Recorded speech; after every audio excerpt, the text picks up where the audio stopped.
Alright, अस्सलाम वालेकुम everyone. तो बच्चों, हमने ये जो P5 की क्लास शुरू की थी उसमें क्वेश्चन 1 से जो है वो एक्सप्लेन करना स्टार्ट किया था। और सबसे पहले मैंने आपको क्वेश्चन पेपर का फॉर्मेट बताया था कि दो क्वेश्चंस होते हैं। क्वेश्चन 1 जो है वो भी 15 मार्क का है, क्वेश्चन 2 भी 15 मार्क्स का है। टोटल 1 आवर 15 मिनट्स का पेपर है। और क्वेश्चन 1 का आपको ब्रेक डाउन बताया था। रफ ब्रेक डाउन है, कोई ये नहीं है कि ये फिक्स्ड है, बट रफ ब्रेक डाउन के क्वेश्चन 1 के अंदर आपको एक ऐसे टाइप आंसर लिखना है, एक एक्सटेंडेड पैसेज लिखना है जिसमें आप एक एक्सपेरिमेंट का प्लान बताओगे और उसके अंदर ये 4 सेक्शंस हैं जो आपको कवर करने हैं और उनकी मार्क्स डिस्ट्रीब्यूशन ये है। Defining the problem, methods of data collection, methods of data analysis, and then any additional detail including safety considerations। ये सब टोटल मिला के 15 मार्क्स बनते हैं। ये वाले जो 6 मार्क्स हैं, these are distributed across these 3 sections। ठीक है। इन्हीं के अंदर आप एक्स्ट्रा जब बातें लिखते हो, एक्स्ट्रा तो नहीं होती वो, लेकिन उस पर फर्दर डिटेल में जाते हो तो ये 6 मार्क्स में वाले पॉइंट जो है वो आपको अलॉट होना शुरू हो जाते हैं। और ये सब मैंने आपको डिटेल में बताया, हर सेक्शन को हमने अलग अलग क्लास रखी है, उस पर अलग अलग उसकी प्रैक्टिस की। अब इसका एक फाइनल टेम्पलेट बना लिया कि क्वेश्चन 1 आपने पेपर 5 में जब अटेम्प्ट करना है तो इन चारों सेक्शंस को कवर करने के लिए आपका एक फाइनल टेम्पलेट बन गया कि ये बुलेट्स के फॉर्म में सोचो, think in terms of bullets, but obviously write your answer as a paragraph. ठीक है, and include a diagram. And if you do all of those things, if you go through all of these points, अगर ये सारी चीजें आप cover कर लोगे, इसमें कोई एक्सप्लेनेशन नहीं है किसी पॉइंट की, एक्सप्लेनेशन और प्रैक्टिस हम कर चुके हैं, लेकिन अब ये सारी चीजें जब आप कवर कर लोगे अपने आंसर में तो hopefully you will get full marks. ठीक है। तो क्या चीजें थी? डिफाइनिंग द प्रॉब्लम में आप बताते थे कौन सा वेरिएबल आप चेंज करोगे जिसे आप इंडिपेंडेंट वेरिएबल कहते हो, कौन सा वेरिएबल उसके अगेंस्ट चेंज होगा जिसे आप मेजर करोगे जिसे आप डिपेंडेंट वेरिएबल कहते हो, कौन सा वेरिएबल या वेरिएबल्स जो है उनको चेंज नहीं करना, उन्हें कांस्टेंट रखना है। ठीक है। ये हो गया आपका डिफाइनिंग द प्रॉब्लम। ये यूजुअली 2 या 3 मार्क के अंदर आपका कवर हो जाएगा। मेथड्स ऑफ डेटा कलेक्शन, अब एक्चुअल आपने जब एक्सपेरिमेंट जो परफॉर्म करना होता है उसका प्रोसीजर क्या है। जाहिर सी बात है, डायग्राम के बगैर आप बात एक्सप्लेन करना बहुत ही फजूल है। तो डायग्राम, एक क्लियर लेबल डायग्राम जिसमें सारी इंपॉर्टेंट चीजें मेंशन्ड हो। ठीक है। और वो रियलिस्टिक डायग्राम हो, वर्केबल ऑपरेटर्स हो, ऐसा ना हो कि अनरियलिस्टिक हो और बिल्कुल बस हवाओं में आपने बातें की हुई हो। ठीक है। रियल चीज़ों के नाम हो, रियल उसमें जो है वो अप्रोप्रिएट तरीके से चीज़ें अरेंज हुई हो, स्टैंड जहाँ पे यूज़ करना है वहाँ पे यूज़ किया हुआ हो, जहाँ बेंच की जरूरत है वहाँ बेंच यूज़ हुआ हुआ हो। ठीक है। जहाँ पे जो एपरेटस रिक्वायर्ड है वो हो। ठीक है। उसके बाद आप जो है बेसिकली अपने प्रोसीजर में बता ये रहे होते हो कि इंडिपेंडेंट वेरिएबल जिसको आपने चेंज करना है उसको कैसे आप चेंज करोगे। फॉर एग्जाम्पल, अगर मुझे बीकर्स चाहिए डिफरेंट डायमीटर के, तो मैं बता दूंगा मेरे पास मल्टीपल बीकर्स होने चाहिए डिफरेंट डायमीटर्स के। अगर मैं हीटिंग या कूलिंग का एक्सपेरिमेंट कर रहा हूँ, let's say I am doing an experiment कि रेट ऑफ इवेपोरेशन जो है वो सरफेस एरिया पे कैसे डिपेंड करता है। सो मुझे क्या चाहिए, डिफरेंट सरफेस एरिया वाले बीकर्स चाहिए जिसमें मैं गर्म पानी डालूंगा और उसकी रेट ऑफ इवेपोरेशन जो है या फिर रेट ऑफ कूलिंग को मैं चेक करूंगा। तो सरफेस एरिया मुझे चेंज करना है। अगर मैं कहता हूँ सरफेस एरिया मेरा इंडिपेंडेंट वेरिएबल है या डायमीटर मेरा इंडिपेंडेंट वेरिएबल है, तो कैसे मैं डायमीटर चेंज करूंगा? मेरे पास डिफरेंट बीकर्स होंगे डिफरेंट डायमीटर्स के। ये एक सिंपल सा तरीका है, बड़ी ऑब्वियस सी बात है, लेकिन आपको लिखनी है ना। तो ये है how will you very the independent variable. और फिर उसको आप मेजर कैसे करोगे? हर बीकर का डायमीटर आपको पता है डिफरेंट है, बट अब आप अपने वैल्यूज डालनी ना, अपने डाटा डेटा को कलेक्ट करना है। तो उसकी मेजरमेंट कैसे होगी? डायमीटर की मेजरमेंट वर्नियर कैलिपर से होगी या माइक्रोमीटर से होगी या मीटर रूल से होगी या टेप मेजर से होगी, जिस चीज से भी होगी वो आप मेंशन करोगे और उसका फिर प्रोसीजर बताओगे डिटेल में। अगर उसके अंदर कोई डिटेल रिक्वायर्ड है कि उसके अंदर रीडिंग को रिपीट करना चाहिए या एवरेज लेनी चाहिए, ताकि आपको एडिशनल डिटेल से भी मार्क्स मिलते जाए साथ साथ। तो सबसे ज्यादा एडिशनल डिटेल्स यहीं पे ऐड होती हैं। ठीक है। अच्छा, उसके बाद जो आपका डिपेंडेंट वेरिएबल है उसको आप मेजर कैसे करोगे? उसको कैसे मेजर करना है भाई? जाहिर सी बात है, जब इंडिपेंडेंट वेरिएबल चेंज होगा तो ऑटोमेटिकली डिपेंडेंट वेरिएबल की भी वैल्यू चेंज होती जाएगी। उसको मेजर करना है, कौन से एपरेटस से मेजर करना है, और उसकी एक रीडिंग जो है वो डिटेल में बता दो कि कैसे लेनी है। फिर जाहिर सी बात है, जब आप इंडिपेंडेंट वेरिएबल की वैल्यू चेंज करोगे, दूसरा बीकर इस्तेमाल करोगे, तो रेट ऑफ इवेपोरेशन या रेट ऑफ कूलिंग चेंज होगा, तो डिपेंडेंट वेरिएबल को कैसे मेजर किया जाएगा ये बताओगे। आप बताओगे फॉर एग्जांपल मुझे स्टॉप वॉच चाहिए, सही है, मुझे स्टॉप वॉच चाहिए है और क्या कहते हैं मुझे थर्मोमीटर चाहिए, मैं फाइनल और इनिशियल टेम्परेचर मेजर करूंगा 5 मिनट का फॉर एग्जांपल, और 5 मिनट के बाद जो है वो मैं फाइनल और इनिशियल टेम्परेचर को माइनस करके 5 मिनट्स या जितने भी सेकंड है उससे डिवाइड कर दूंगा, मेरे पास रेट ऑफ कूलिंग का एक नंबर आ जाएगा। इस तरह कर सकता हूँ फॉर एग्जांपल मैं। ठीक है। तो ये एक तरीका आपने बताया जिसके अंदर आपने ये भी बताया बीच में आप कैलकुलेशन क्या कर रहे हो। ठीक है। तो आप पूरा स्टेप बाय स्टेप प्रोसीजर बता रहे हो और क्या क्या apparatus यूज कर रहे हो, हर स्टेप में जो यूज हो रहा है वो बता रहे हो। ये दोनों पॉइंट्स के ऊपर अप्लाई होता है। डिपेंडेंट और इंडिपेंडेंट वेरिएबल की एक दूसरे के अगेंस्ट जो एक सिंगल रीडिंग का पूरा प्रोसीजर है, स्टेप बाय स्टेप बताया, उसमें जो जो apparatus रिक्वायर्ड है सारा बताया। If you want to refer to the diagram in these explanations you can, ठीक है। उसके बाद एडिशनल डिटेल में आप क्या क्या चीजें डाल सकते हो जो कि मेथड्स ऑफ डेटा कलेक्शन में और यहाँ पे ऐड हो सकती हैं। सेफ्टी प्रिकॉशंस, लेकिन रीजन के साथ कि अगर लेट्स से आप ग्लासेस गॉगल्स पहन रहे हो, क्यों पहन रहे हो, या शील्ड अपने सामने एक स्क्रीन रख रहे हो ट्रांसपेरेंट, क्यों रख रहे हो, या आपने ग्लव्स पहने हैं तो क्यों पहने। फॉर एग्जांपल गर्म बीकर होगा, पानी में गर्म होगा बीकर, या इस तरह की कोई भी आप प्रिकॉशन लिख रहे हो तो वो क्यों लिख रहे हो। कोई चीज गिर के आपकी आंखों में लग सकती है तो आप सैंड ट्रे रखोगे नीचे, इस किस्म की बात है, ठीक है। सो प्रिकॉशंस और क्यों ली जा रही है वो बताना। सेफ्टी, 1 से 2 सेफ्टी प्रिकॉशंस के आपको मैक्सिमम मार्क्स मिलेंगे। ये नहीं कि आप 6 की 6 सेफ्टी प्रिकॉशंस में लिख दोगे तो 6 के 6 आपको एडिशनल डिटेल के मार्क्स मिल जाएंगे। प्रिकॉशंस 1 या मैक्सिमम 2 ही लिखोगे, ये नहीं होगा कि आप बस उसी पे लगे रहो। अनसर्टनिटीज और एरर्स कैसे आप मिनिमाइज कर सकते हो। एक्सपेरिमेंट में जो एरर्स आ रहे हैं, अनसर्टनिटीज आ रही हैं, जिसकी वजह से आपकी रीडिंग जो है उसकी आपकी एक्यूरेसी और प्रिसीजन एक्सपेरिमेंट की खराब होती है, उसको आप कैसे मिनिमाइज कर सकते हो। फॉर एग्जाम्पल एक पॉइंट यहाँ पे हमेशा मेंशन किया जाता है कि for each value of independent variable, अब each value of independent variable का यहाँ पे मतलब हुआ कि हर एक सर्टेन डायमीटर के बीकर के लिए जो मैं डिपेंडेंट वेरिएबल मेजर कर रहा हूँ, यानी कि जो मैं रेट ऑफ कूलिंग मेजर कर रहा हूँ या मैं जो टाइम मेजर कर रहा हूँ, उसको मैं रिपीट करूँ रीडिंग को। मतलब मैं एक बीकर के साथ 2 दफा एक्सपेरिमेंट परफॉर्म करूं और मेरे पास जो डिपेंडेंट वेरिएबल का रेट ऑफ कूलिंग आया वो 2 दफा लेके उनकी थोड़ी थोड़ी डिफरेंट रीडिंग आएगी, उनकी एवरेज ले लूं। So repeat for each value of independent variable. So for example for each, आप इस तरह नहीं लिखोगे इंडिपेंडेंट वेरिएबल, आप बोलोगे फॉर ईच बीकर या for each beaker of a certain diameter repeat the experiment twice and then क्या कहते हैं, take the average of the rate of cooling value, ठीक है। सो 2 दफा आप एक्सपेरिमेंट परफॉर्म कर उसकी एवरेज ले लोगे। ये वाला एक पॉइंट है जो यहाँ पे ऑलमोस्ट हमेशा हर क्वेश्चन पे रिपीट किया जा सकता है। कुछ रेपिटेटिव बातें जो आप कर सकते हो, but then experiment to experiment vary करेंगे कि क्या मसले मसाइल एक्सपेरिमेंट में आ सकते हैं जिनको आप कैसे टैकल कर सकते हो, ठीक है। तो वो बात यहाँ पे हो जाएगी। इसमें भी आप मैक्सिमम 1 से 2 बातें ही लिख सकते हो, ये नहीं कि आप इसी के पीछे पड़ जाओ। अच्छा, उसके बाद going into detail of using measuring a particular variable और यूजिंग अ पर्टिकुलर इंस्ट्रूमेंट। यहाँ पे जब आप 2 पॉइंट्स बता रहे थे इनकी मेजरमेंट, इसमें आप बहुत डिटेल, अगर आप सोचने पे जाओ तो बहुत डिटेल ऐड हो सकती है। पूरा पैराग्राफ लिख सकते हो, आप आधा पेज लिख सकते हो सिर्फ इस बात पे।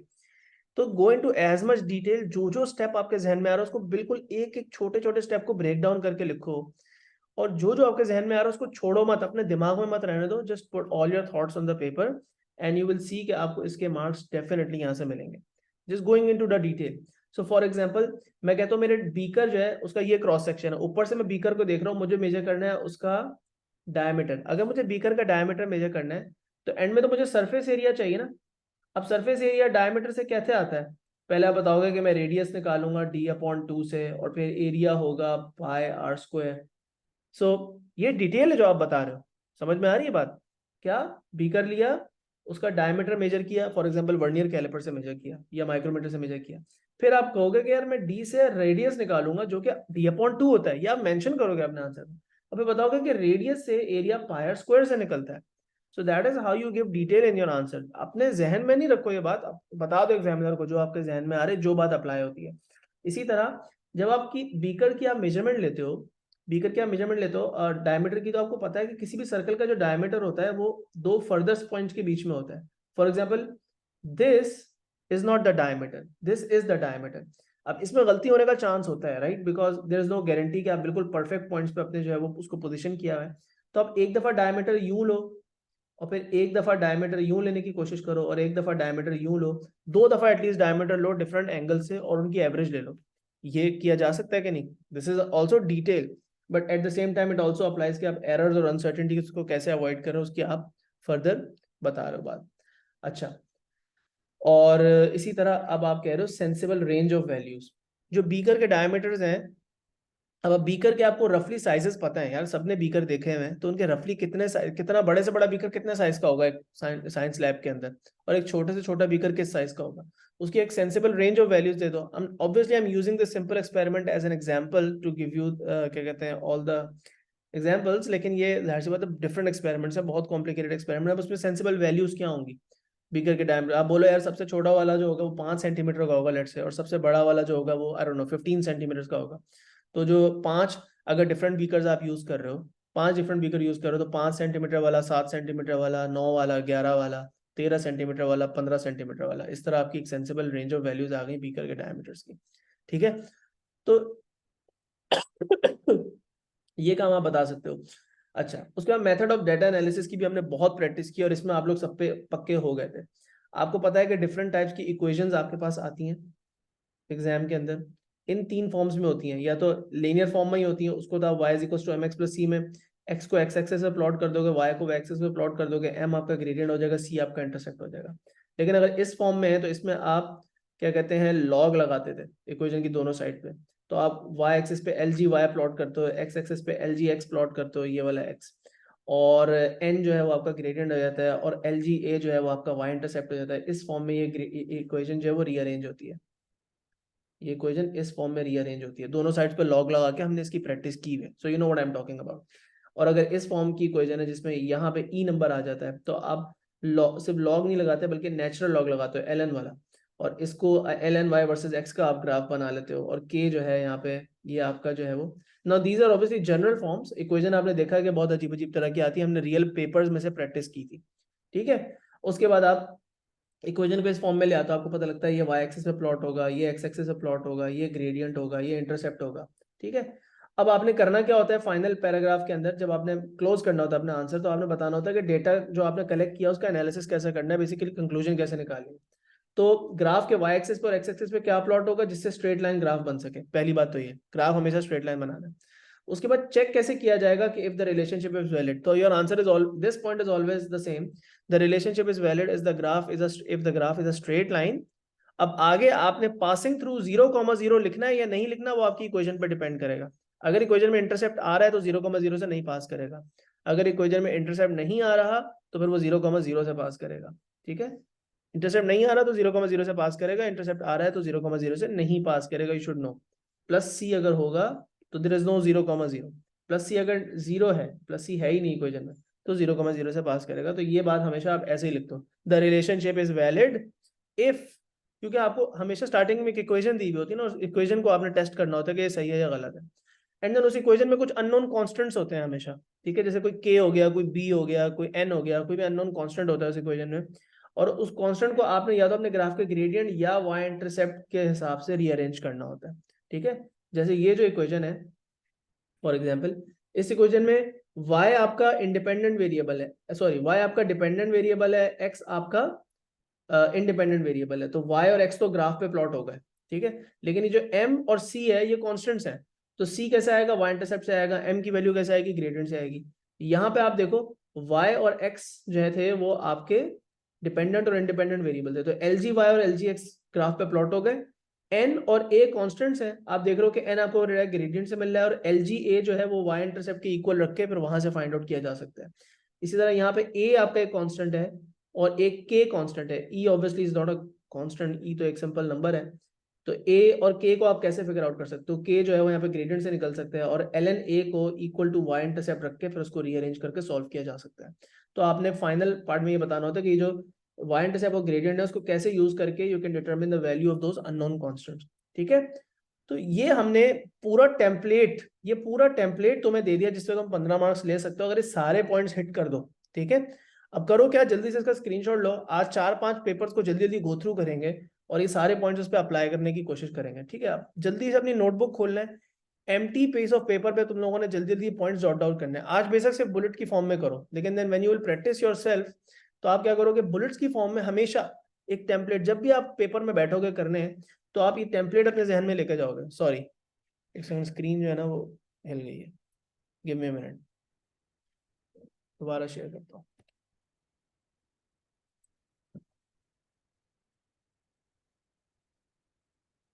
आ रही है नजर, can you see it again?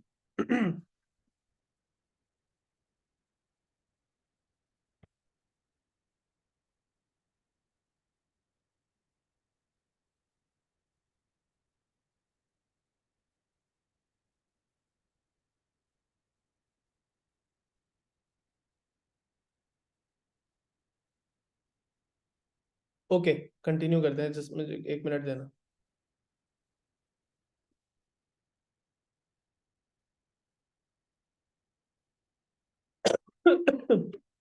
सो बात ये हो रही थी कि आप लोग ये टेम्पलेट अपने जहन में रखोगे और इन पॉइंट्स को आपने पहले जल्दी जल्दी अपने लिए ऑब्टेन करना है। तो एक रफ पीस ऑफ पेपर पे जल्दी जल्दी ये काम करोगे, फिर उसको पैराग्राफ की फॉर्म में कोहेरेंट किस्म का अपना आंसर लिखोगे, जिससे आपको मार्क्स मिलेंगे। ठीक है, तो आपके पास टोटल टाइम कितना होता है? तकरीबन 1 आवर 15 मिनट्स का, 75 मिनट्स का पूरा पेपर है और 2 क्वेश्चन है 15-15 मिनट के।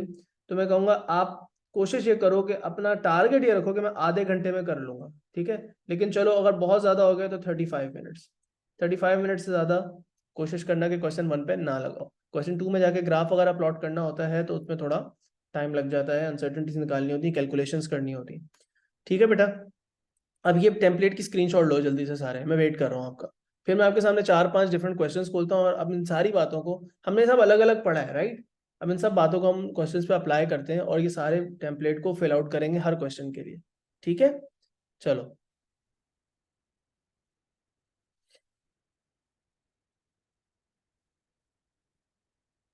Has everyone taken the screenshot? 1 minute में वेट कर रहा हूँ, सब स्क्रीनशॉट ले लें। अब आगे चलते हैं।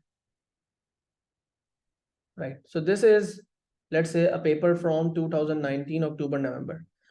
तो अक्टूबर नवंबर का पेपर है। उससे पहले एक बात मैं और बताना चाह रहा हूँ, चलो प्रैक्टिस से पहले एक छोटी सी बात और बताना चाह रहा हूँ, इसको सुन लेना। आपका let me just share something with you. Google classroom पे मैंने अभी एक चीज अपलोड की है।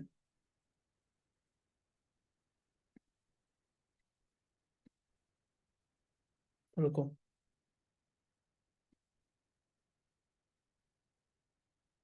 Okay,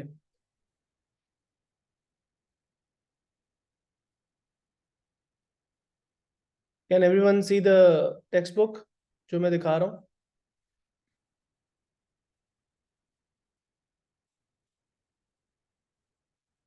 right, you can see it ना? ठीक है बेटा, अब देखो ये जो टेक्स्ट बुक है, ये आपके मैंने गूगल क्लासरूम पे अभी अभी अपलोड किया है। ये कौन सी टेक्स्ट बुक है? ये डेविड सैंग वाली टेक्स्ट बुक है, as you can see the author's name. और ये डेविड सैंग वाली जो है वो अपडेटेड सिलेबस की टेक्स्ट बुक है। ठीक है, अब इसका पीडीएफ जो है ये बहुत कोई जबरदस्त फॉर्म में अवेलेबल नहीं है, मतलब यू कैन सी कि थोड़ी सी फॉर्मेटिंग आउट हुई हुई है। देखो यहाँ पे थोड़ा थोड़ा आपको शायद नजर आए फॉर्मेटिंग आउट हुई हुई है, but it is readable easily. अब इसमें आपका एएस और ए2 के सारे चैप्टर्स हैं। But you know about text books के, टेक्स्ट बुक्स में क्या होता है कि हर चैप्टर के बीच में आपको प्रैक्टिकल्स के सेक्शंस बने हुए होते हैं बीच में। ठीक है, तो मैंने क्या किया हुआ है कि सारे यहाँ पे मैंने बुक मार्क कर दिए प्रैक्टिकल्स। जो इस पूरी बुक में एएस से लेके E2 के आखिरी चैप्टर तक जितने भी प्रैक्टिकल्स हैं, उनको मैंने क्या कर दिया, जो प्रैक्टिकल्स बुक्स में डिस्क्राइब किए हैं सर्टेन चीज़ों को ढूंढने के लिए, वो मैंने मार्क कर दिए, यहाँ पे बुक मार्क कर दिए। जैसे पहला एक्सपेरिमेंट है। अब इसमें इनको रीड करने का क्या फायदा होगा? इस बुक में टोटल कितने एक्सपेरिमेंट हैं? 30-35 हैं तकरीबन, शायद 40 के करीब हो। अब इन सबको गो थ्रू करने का एक सिंगल डे में, जब आप इन सबको क्विकली गो थ्रू करोगे, इसका क्या फायदा होगा? फॉर एग्जाम्पल, आपको स्पीड मेजर करनी है। हर बंदे को पता है कि एवरेज स्पीड निकालने का तरीका होता है डिस्टेंस अपॉन टाइम। अब आप बोलोगे सर डिस्टेंस मेजर कर लेंगे क्या कहते हैं, टेप मेजर से या मीटर रूल से, और टाइम मेजर कर लेंगे स्टॉप वॉच से। लेकिन उसमें रिएक्शन एरर आता है, ह्यूमन रिएक्शन टाइम एरर आता है। तो उसका उससे बेहतर तरीका होता है ये बने हुए आपके सामने लाइट गेट्स। अब ये लाइट गेट्स हैं और यहाँ पे एक कार्ड है ट्रॉली के ऊपर जो लगा हुआ है, और लाइट गेट्स जो है टाइमर के साथ अटैच है, वो कंप्यूटर के साथ अटैच है, और यहाँ पे डायरेक्टली मेजरमेंट आती है। अब इनका यूज समझना, राइट, इनका यूज समझना और इनसे फेमिलियर होने का बहुत फायदा है आपको। फिर एक चीज होती है टिकर टेप टाइमर। ये टिकर टेप टाइमर होता है जिसमें इस पे होल्स बनते जाते हैं टेप के अंदर, और टेप जो है वो ट्रॉली से अटैच्ड होती है। जैसे जैसे ट्रॉली चलती रहती है, ये टिकर टेप टाइमर निशान लगाता है, टेप पे होल्ड करता जाता है। ठीक है, ये भी एक बहुत जबरदस्त तरीका है स्पीड को और एक्सेलरेशन को ऑब्जर्व करने का। ठीक है, फिर उसके बाद मोशन सेंसर का use, motion sensor connected to a computer. These are different ways of measuring speed और डिस्प्लेसमेंट और acceleration, and if you get familiar with these, it becomes very helpful to describe your plans in paper 5, because आप confidently अच्छी अच्छी चीजों के बारे में बता सकते हो और इसके आपको बहुत अच्छे मार्क्स मिल सकते हैं। ठीक है, तो इन चीज़ों से फेमिलियर होने के लिए मैं कहूँगा कि डिफरेंट एक्सपेरिमेंट्स को गो थ्रू करो। अब ये है कितनी प्रैक्टिकल एक्टिविटी है, लेफ्ट साइड पे आप देखते हो मैंने बुक मार्क किए में 1.1 2.1। सो 1.1 का मतलब है पहले चैप्टर में जो एक्सपेरिमेंट है, 2.1 दूसरे चैप्टर में एक्सपेरिमेंट है, एक्सेलरेशन वाला टॉपिक है। और इसमें आपको नज़र आ रहा है कि लेबोरेटरी मेजरमेंट ऑफ एक्सेलरेशन का जो है वो एक एक्सपेरिमेंट है कि एक्सेलरेशन कैसे मेजर की जा सकती है। अब उसके अंदर भी लाइट गेट ही यूज हो रहा है, लेकिन देखो थोड़ा मेथड की डिटेल बताई हुई है कि कार्ड की शेप कैसी होगी, टिकर टाइमर से कैसे एक्सेलरेशन मेजर की जा सकती है, ठीक है, ग्राफ बना के फिर एक्सेलरेशन आप कैसे ढूंढोगे। तो कह रहे हैं मोशन सेंसर के थ्रू भी एक्सपेरिमेंट परफॉर्म किया जा सकता है। फिर इवन उससे रिलेटेड क्वेश्चंस भी हैं ताकि आप अपनी अंडरस्टैंडिंग को टेस्ट कर सको। So if you're able to learn the use of light gates or motion sensors or ticker tape timers, you can do the experiments better. इसी तरह अब फॉर एग्जांपल जी क्या होता है, acceleration of free fall. Acceleration of free fall को determine करने के ऊपर पूरा एक्सपेरिमेंट है। और इसके अंदर देखो बहुत सारी चीजें ऐसी नजर आएंगी आपको जो आप नॉर्मली खुद नहीं बताओगे। जैसे कि यहाँ पे भी आपको नजर आ रहा है कि कोई स्टॉप वॉच नहीं लगी हुई, no human is involved in this experiment basically। यहाँ पे कोई बंदा अपने हाथ से बॉल को ड्रॉप नहीं कर रहा, बल्कि इलेक्ट्रोमैग्नेट से मेटल की बॉल को ड्रॉप किया जा रहा है। इलेक्ट्रोमैग्नेट ने बॉल को अट्रैक्ट करके रखा हुआ है, जब इलेक्ट्रोमैग्नेट को स्विच ऑफ करोगे बॉल नीचे गिरेगी, but the electromagnet is connected to a timer. तो ऑटोमेटिकली जैसे इलेक्ट्रोमैग्नेट स्विच ऑफ होता है टाइमर स्टार्ट हो जाता है। और जब बॉल नीचे गिरती है हाइट एज के थ्रू और ट्रैप डोर में जाती है, तो ट्रैप डोर जो है उसके अंदर जब बॉल गिरती है तो ये जब डोर खुलता है तो ऑटोमेटिकली एक और सिग्नल जाता है टाइमर को और टाइमर स्टॉप हो जाता है। अब ये जो चीज़ है ये आप यहाँ से पढ़ोगे और एज इट इज अपने एक्सपेरिमेंट में अगर लिख सकते हो, फॉर एग्जाम्पल इस तरह का एक्सपेरिमेंट आता है अगर तुम्हारे P5 में, तो तुम ये बहुत अच्छी एक्सप्लेनेशन दोगे और बड़े कॉन्फिडेंस के साथ दोगे। सो गो थ्रू दीज, समझ रहे हो। फिर देखो ये क्या कर रहे हैं, ये आपकी जो थ्योरी वाली इक्वेशन है s is equal to u t plus half a t square, उसको उन्होंने एस की जगह हाइट लिख दिया और ए की जगह जी लिख दिया। इस इक्वेशन का ये y is equal to m x plus c से कंपेयर करके स्ट्रेट लाइन ग्राफ बना रहे हैं और ग्रेडियंट के थ्रू g को ऑब्टेन कर रहे हैं। They are doing the exact thing जो आपको अपने पेपर 5 में करनी है। फिर सोर्सेज ऑफ अनसर्टेनिटीज डिस्क्राइब की हुई है, फिर बता रहे हैं कि यही एक्सपेरिमेंट अगर टिकर टेप टाइमर से करते तो कैसे होता, लाइट गेट से करते तो कैसे होता, मोशन सेंसर से करते तो कैसा होता। सो बेसिकली बहुत फायदा होगा अगर तुम लोग इसको गो थ्रू करोगे। ये है एक सिंपल सा experiment, how to find the centre of gravity. अब ये तो एक बिल्कुल 2 मिनट का छोटा सा एक्सपेरिमेंट है, इतना सा बस प्रोसीजर है, not something that might be related to P5 but still I would say go through it, ठीक है। स्प्रिंग से रिलेटेड एक्सपेरिमेंट, पैरेलल में सीरीज में पैरेलल में स्प्रिंग्स लगे हुए हैं, उनका स्प्रिंग कांस्टेंट कैसे इन्वेस्टिगेट किया जा सकता है, ठीक है। उसके बाद ये कौन सा एक्सपेरिमेंट है, यंग्स मॉडुलस से रिलेटेड डेफिनेटली एक्सपेरिमेंट आ सकता है, यंग्स मॉडुलस से रिलेटेड एक्सपेरिमेंट आ सकता है। और उसका पूरा एपरेटस जो है वो यहाँ पे कहीं ना कहीं इन्होंने ये एपरेटस पूरा बनाया हुआ है, ठीक है। तो ये आपको अगर डायग्राम बनाने पड़ेंगे और आपको चीज़ों की अरेंजमेंट दिखानी पड़ेगी तो कहीं से देखी हुई होंगी तो ही अपने आप को फेमिलियर कर सकोगे। अब now you have studied these things through out your syllabus, आपने AS में और A2 में सारी चीज़ें पढ़ी हैं, लेकिन अब बुक से एक रिफ्रेशर लोगे सारे प्रैक्टिकल्स का तो प्रैक्टिकली तुम्हारा दिमाग काम करना शुरू करेगा, सही है। Determining resistance, obviously it's a simple thing to determine resistance, लेकिन सर्किट डायग्राम्स पैरेलल और सीरीज एमीटर वोल्टमीटर की सारी चीजें तुम्हारे दिमाग में रिफ्रेश हो जाएंगी, रेजिस्टेंस का formula all of that set, ठीक है। तो ये सारी चीजें जो हैं वो आप रिवाइज कर लोगे यहाँ से। तो ये मैंने बुक अपलोड कर दी है, आप गूगल क्लासरूम पे जाओ और पहले तो ये जो P5 गाइड है जो मैं आपके साथ शेयर कर रहा था, ये गाइड भी मैंने अपलोड कर दी है यहाँ पे। और बुक्स में जाओ तो ये वाली बुक भी मैंने यहाँ पे अपलोड कर दी है। तो इस बुक के अंदर आप जो है इन सारे प्रैक्टिकल इन्वेस्टिगेशंस को गो थ्रू करना, हर चैप्टर के अंदर से स्क्रॉल थ्रू करना। शायद वहाँ पे वो ऑनलाइन वाली फाइल में बुक मार्क्स ना हुए हो, लेकिन यहाँ से मैं आपको पेज नंबर्स जो हैं वो क्या कहते हैं बता दूंगा। जैसे ये पेज नंबर 22 पे है, ये पेज नंबर 63 पे है, ये पेज नंबर 80 पे है, ये पेज नंबर 151 पे है, ये 249 पे है, ये 290 पे है, ये 383 पे है। तो बहुत सारे एक्सपेरिमेंट हैं। ये पेज नंबर 800 पे है, ये हॉल प्रोब वाला एक्सपेरिमेंट, ये आपका इंडक्शन वाला एक्सपेरिमेंट है, ये CRO वाला एक्सपेरिमेंट है। CRO ऑसिलोस्कोप का यूज, CRO को कैसे यूज करते हैं, such a helpful and important thing for P5। तो ये एक्सपेरिमेंट पेज नंबर 900 समथिंग पे है। तो what I will do is I will write a list of these page numbers, यहाँ पे मैं आऊँगा और इसकी डिस्क्रिप्शन में आके ना मैं यहाँ पे इधर पेज नंबर्स लिख दूंगा सारे कॉमा डाल के। तो आप उन पेज नंबर्स को जल्दी जल्दी स्किम थ्रू करना और सारे एक्सपेरिमेंट्स को रीड कर लेना, this will be very helpful for P5 question 1 specially. ठीक है, बात समझ में आ गई मेरी? तो ये काम आपने करना है, obviously I can't run you through 40 और 50 experiments, right? You need to read through the book and it's very easy and simple to understand, easily चीजें एक्सप्लेन हुई हैं, पढ़ी हुई हैं आपने, आपने CRO पढ़ा हुआ है, आपने हॉल प्रोब पढ़ा हुआ है, आपने लाइट गेट भी कहीं ना कहीं सुने होंगे, लेकिन आपको सिर्फ रिफ्रेश करने की जरूरत है अपने दिमाग में। समझ गए बात को? अब आओ जरा वापस पास पेपर्स पे चलते हैं और थोड़े से हम क्वेश्चंस को देख लेते हैं। चलो आओ दोबारा स्क्रीन रीशेयर करूंगा।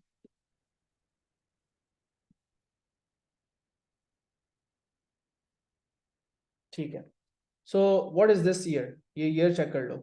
अब इसका हम क्वेश्चन 1 देखते हैं। ठीक है, अब आप लोगों ने टेम्पलेट का स्क्रीनशॉट ले लिया था, टेम्पलेट का स्क्रीनशॉट आपने ले लिया। अब आप मेरे साथ साथ चल के जो है ना वो मुझे अपने वो क्या कहते हैं अपने नोटबुक के ऊपर प्रैक्टिस करोगे इन क्वेश्चन को। अभी कम से कम यार दो दो क्वेश्चन तो मेरे साथ आज कर लो ना, 2 क्वेश्चन कर लो 15-15 मिनट में। हम सिर्फ बुलेट पॉइंट्स जो है वो लिखेंगे, और बुलेट पॉइंट्स लिखने में 15 बुलेट पॉइंट्स लिखने में कितनी देर लगती है? 15 मिनट ही लगते हैं। तो हाफ आवर हम यहाँ से लगाते हैं। ठीक है, हाफ आवर 35 मिनट्स यहाँ पे लगाते हैं, 2 क्वेश्चंस को गो थ्रू करते हैं, ताकि कोई से भी 2 रैंडम क्वेश्चन उठा रहा हूँ, कोई वो नहीं कर रहा मैं। ठीक है, बस जो 2 क्वेश्चन पहले आ जाएंगे सामने उनको देख लेंगे। सो आप कोई से भी जितने मर्जी पेपर्स प्रैक्टिस करो। अब करोगे क्या? अपनी नोटबुक खोलोगे, खाली पीस ऑफ पेपर, और इस टेम्पलेट के मुताबिक अपने पास पॉइंट्स लिखते जाओगे, और मुझे पॉइंट्स की मुझे पिक्चर भेजोगे। ठीक है, और मैं आपको चेक करके अभी क्लास में जवाब दे दूंगा कि आपने क्या चीज़ सही की क्या नहीं की। और हम बेशक क्या करेंगे अभी, ये यही क्वेश्चन है ना, ये जो क्वेश्चन है इसकी मार्किंग स्कीम भी खोल के गो थ्रू कर लेंगे। ठीक है, और ये मैं आपको चेक करवाऊंगा कि देखो ये सारी बातें उन्होंने यहाँ पे कैसे लिखी। इसी तरह ये वाली जो सारी बातें हैं वो उन्होंने मेथड ऑफ डेटा कलेक्शन के अंदर यहाँ पे देखो कैसे मेंशन की। इसी तरह फिर उन्होंने ये वाले जो सारे पॉइंट्स हैं मेथड्स ऑफ डेटा एनालिसिस वाले, वो इन्होंने यहाँ पे मेंशन किए हैं किस तरह, बिल्कुल जो तरीके से आंसर लिखना है वो आपको एक बुलेट पॉइंट्स बनते जाएंगे। अपनी मार्किंग स्कीम खुद बना लोगे, फिर उसको पैराग्राफ फॉर्म में लिखना बहुत आसान हो जाएगा। ठीक है, चलें कंटिन्यू करें। चलो अब इस क्वेश्चन को रीड करो, शाबाश। अब इस क्वेश्चन को रीड करो और फिर उसके बाद करना शुरू करते हैं। अब हमने पहले ब्रेक डाउन करके पूरी अलग अलग क्लासेस में चीजें की थी, अब हम 1 गो में पूरा क्वेश्चन करने की प्रैक्टिस कर रहे हैं। ठीक है, चलो शाबाश। याद रखो कि एक्सपेरिमेंट इंतहाई रैंडम नेचर के होते हैं, यू कांट प्रिडिक्ट कि किस टाइप का क्वेश्चन आएगा, और बहुत ही रैंडम बिल्कुल होते हैं क्वेश्चंस। ठीक है, तो आपको बस थोड़ा सा कॉमन सेंस भी अपना यूज करना पड़ता है। चले,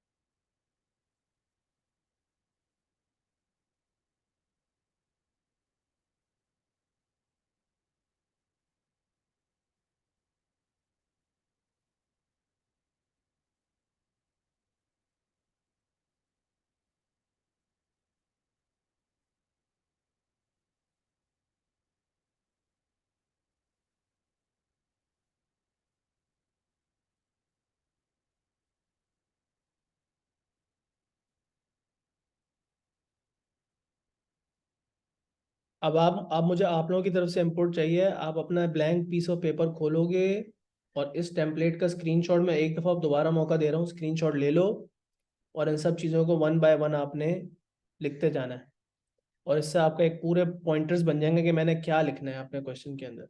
ठीक है, ले लो अभी स्क्रीनशॉट, आ जाओ वापस इस पे, ये रहा क्वेश्चन। एक दफ़ा रीड कर लो खामोशी से, फिर उसके बाद मैं बताता हूँ, समराइज कर दूंगा कि करना क्या चाह रहे हैं वो एक्सपेरिमेंट में।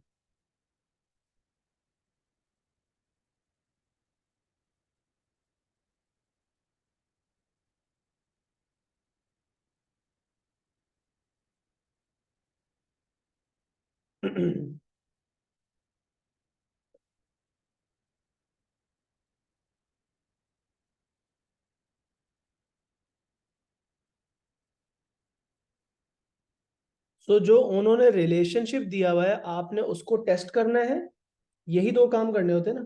टेस्ट, ये पॉइंट पढ़ो, test the relationship between 2 variables. जो 2 वेरिएबल मेंशन किए उनमें से एक डिपेंडेंट होगा और एक इंडिपेंडेंट होगा, ये आपको हमेशा पता है यहाँ से। तो इसमें से और इसमें से कौन सा डिपेंडेंट और कौन सा इंडिपेंडेंट है ये डिसाइड करना है। और how will you figure out the value of, क्या कहते हैं, के।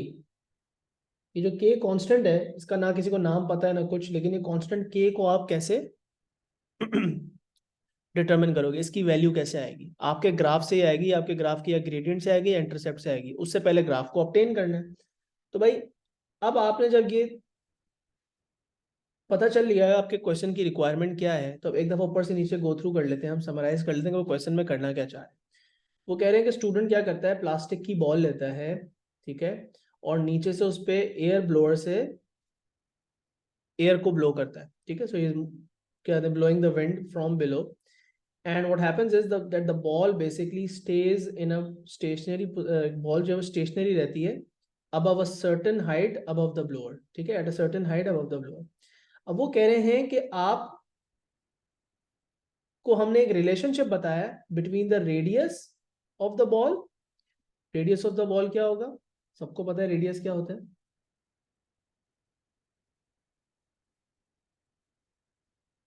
बॉल का रेडियस और हाइट, इन दो चीजों के बीच में रिलेशनशिप है। इसका मतलब ये हुआ कि आप डिफरेंट डिफरेंट साइजेस की बॉल्स यूज करेंगे तो वो डिफरेंट डिफरेंट हाइट पे जाके स्टेशनरी हो जाएंगी। तो आपको पता चल गया काइंड ऑफ कि डिपेंडेंट वेरिएबल क्या है और इंडिपेंडेंट वेरिएबल क्या है ना। तो आप क्या करोगे कि आप यहाँ पे बता दोगे कि मेरा डिपेंडेंट वेरिएबल क्या है और मेरा इंडिपेंडेंट वेरिएबल क्या है, पता चल जाएगा ना। इसी तरह फिर आप आगे जाओगे और क्वेश्चन को पढ़ोगे कि उन्होंने जो रिलेशनशिप दिया है वो है क्या। It's this equation 4πr⁵, this is probably the volume of the ball, g जो कि एक्सेलरेशन ऑफ फ्री फॉल है, एच जो कि ये हाइट है जो कि हमारा, और अपॉन 3, और उसके बाद पी जो है वो पावर ऑफ द क्या कहते हैं मोटर है, जो कि किस चीज में होती है, वॉट्स में होती है। और के वो कांस्टेंट है जिसको हमें डिटरमिन करना है अपने ग्रेडियंट या इंटरसेप्ट से। और आर क्यूब जो है वो हमारा बॉल के रेडियस का क्यूब है। सो सारी चीजें आ गई, सारी चीजें अब आपको पता है कि क्या चीज क्या है। कुछ चीजें इसमें से नोन होती हैं, फॉर एग्जाम्पल जी की वैल्यू आपको पता है 9.81 है, वो पहले से ही पता होगी एक्सपेरिमेंट परफॉर्म करने वाले को।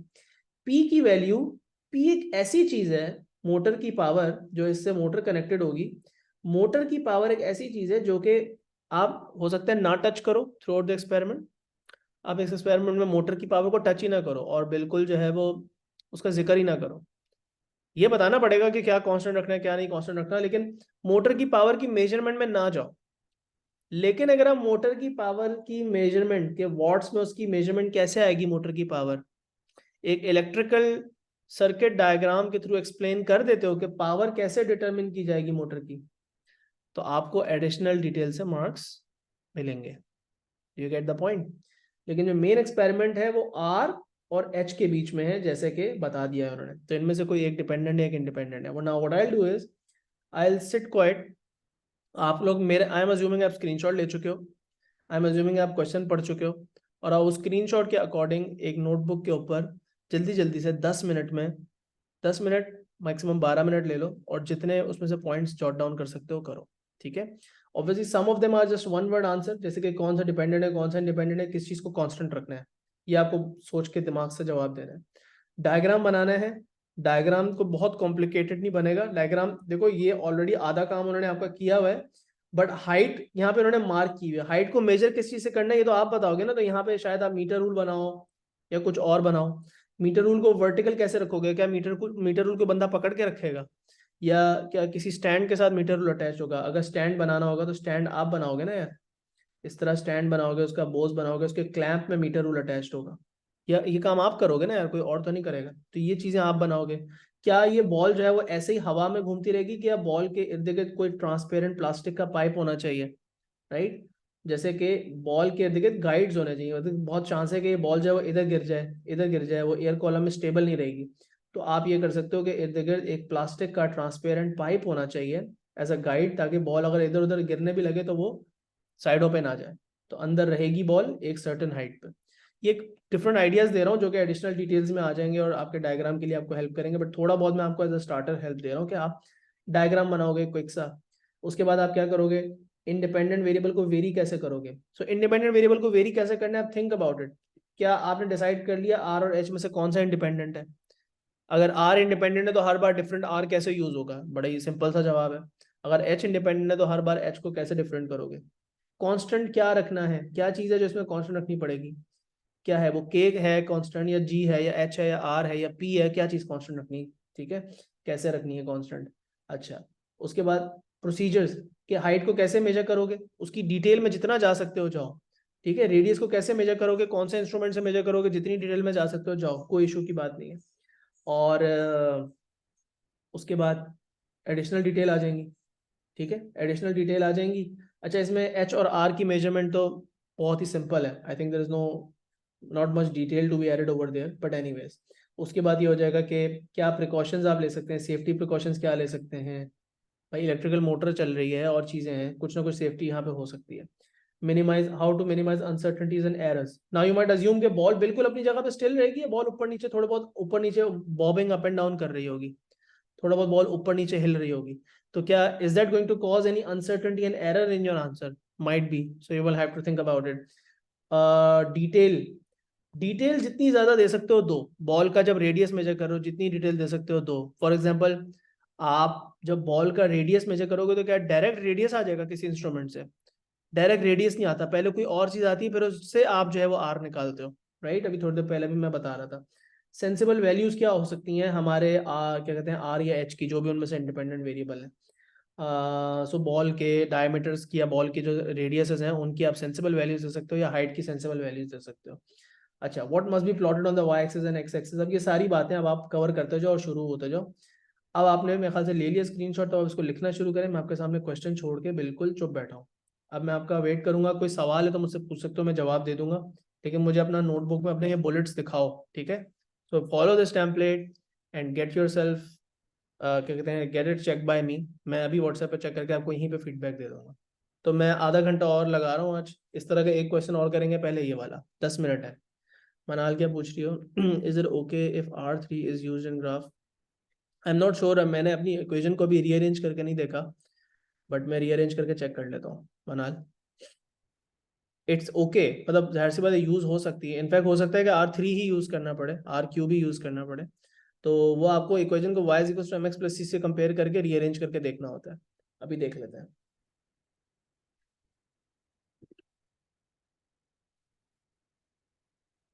इस इक्वेशन को रीअरेंज करेंगे।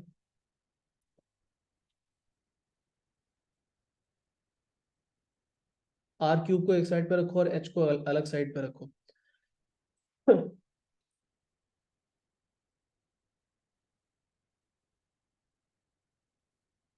जब आप डिपेंडेंट और इंडिपेंडेंट वेरिएबल डिसाइड कर ले तो उसके बाद ही आप सोचते हो कि आपने किस चीज को सब्जेक्ट बनाना है ना?